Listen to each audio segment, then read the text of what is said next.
Eh bien, une petite escale de l'autre côté de l'Afrique de l'Ouest, au Ghana. La vice-présidente américaine Kamala Harris a rencontré ce mercredi le chef de l'État Nana Akufo-Addo et dans la foulée des femmes entrepreneurs ghanéennes. C'était en marge d'un dernier événement dans le pays. L'autorité américaine se rendra aussi en Tanzanie et en Gambie dans le cadre de sa tournée d'une semaine en Afrique. Les précisions dans cet élément de reportage. Comme prévu, la vice-présidente des États-Unis a entamé sa tournée africaine le dimanche 26 mars au Ghana.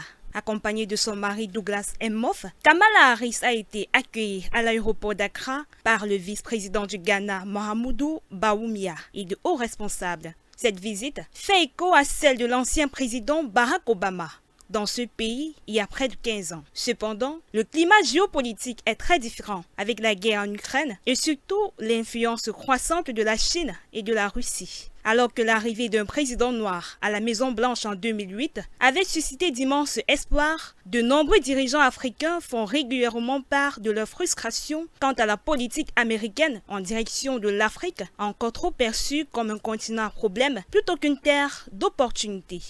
Il est aussi question de combler le retard pris par Washington, accentué par les années Trump.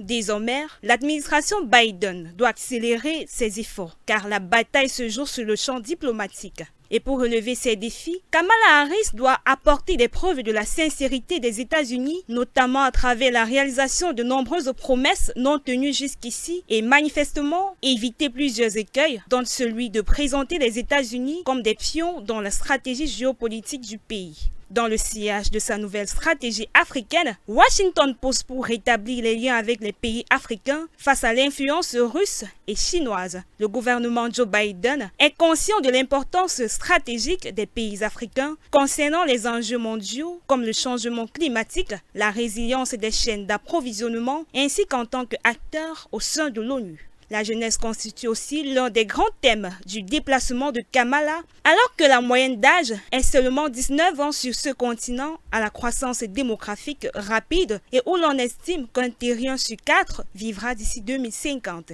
La vice-présidente américaine devrait donc rencontrer des entrepreneurs, des étudiants, des femmes et des paysans.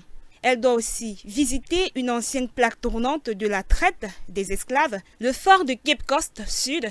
L'autorité américaine s'entretiendra en outre avec le président Nana Akufo-Addo et rencontrera des représentants de la société civile. Elle quitte le Ghana ce mercredi pour la Tanzanie.